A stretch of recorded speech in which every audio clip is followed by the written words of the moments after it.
That's after a dark day of trading on Monday and a nearly 500-point drop. But by Tuesday's close, the Dow recovered close to 400 points. You can see it there, 389, 390, let's call it. The Nasdaq gaining ground after a rebound by Amazon. The S&P 500 also ticking back up. Now, all of this volatility due in part to the looming trade war between the world's two largest economies. Minutes ago, the Trump administration published a list of about 1,300 Chinese exports that could be targeted for tariffs. The U.S. plans to apply the tariffs to some $50 billion in Chinese goods as punishment for intellectual property theft. It's not clear when that will take effect. Now, a day after China announced new tariffs on American exports, Beijing made it clear it won't be backing down from any battle. We have mentioned for a long time that China will not provoke a trade war and is unwilling to fight a trade war. But we are not afraid of trade war. If anyone insists and even fights at our door, we will resolutely fight and fight to the end.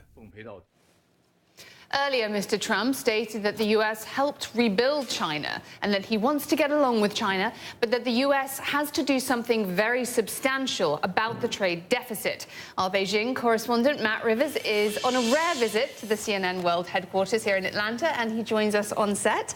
So, Matt, tell us what's going on and what are the chances of this trade war escalating? Yeah, I mean, I think what you're seeing China, or what you will see China do after this latest list that was just published by the administration, but then moving forward, what you're going to see them do is retaliate in kind. So remember this latest list that we're getting from the Trump administration, that's going to be 1,300 products, but that's different than the aluminum and the steel tariffs that the Trump administration announced several weeks ago. That's what we've seen the Chinese respond to specifically so far. So when we're talking about Chinese tariffs on U.S. imports to China, like fruit, like steel pipes, that's specifically in response to the steel and aluminum tariffs.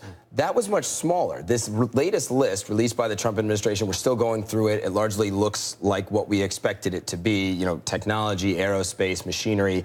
That's a bigger list, so you can expect the Chinese retaliation to be larger. And then, of course, the question is where does it all stop? And when it comes to the relationship in general, China exports way more to the US than vice versa. So you would think, on paper at least, China's got more to lose. But they seem to be very determined in responding, holding ground. And the interesting thing with the last tariff, targeting Trump country. That's what I was going to ask too. Without question. I mean, what they're looking at is, okay, how do we hurt the United States? Not only economically, but politically. So take soybeans, for instance. So we're waiting to see how China will respond to this latest tariff list. They say they have a list. We just don't know what it is yet.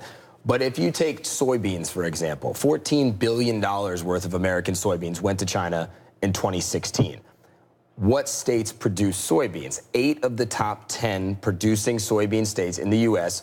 voted for Donald Trump in 2016. That's Trump country. Yeah. A 9th state, Minnesota, that's basically a toss-up. So the Chinese pork as well. Exactly. Pork, $1 billion in exports. That's already been targeted. Yeah. So the Chinese government knows that. You know, they're planning for this. They know how they can, what they think is if they target tariffs in those places, they can apply political pressure that the trade groups like the U.S. Soybean Export Council, for example, who we've talked to in China, have lobbied the White House on this and say, don't do this. This isn't good. And if these farmers lose money, do they look at this administration and blame them? And does that show up at the ballot box? That's what the Chinese government would be betting on.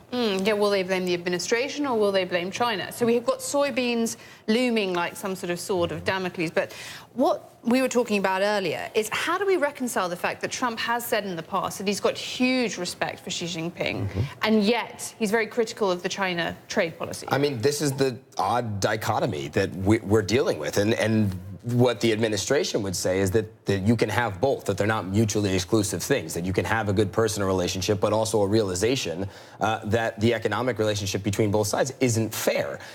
How that plays out, how that personal relationship between these two men plays into all of this, I don't know anyone can really give you a solid answer there, but it is an odd kind of, you know, back and forth here. You got the one side, he says China's horrific to us in trade, it's horrifically imbalanced, but he also describes his time in Beijing as 2 of the greatest days of his whole life. Yeah. So, you know, you think President Xi's got him figured out? I mean, I think the Chinese government was very, very worried at first when Trump came in. I think they said, what do we do? This guy isn't a typical politician. They put him on his heels a little bit. But I think the calculation, at least if you read the tea leaves, the Chinese government thinks, okay, let's just ride this out. We're working with him on North Korea. He has nothing but respect for our president. Let's ride this out and see if we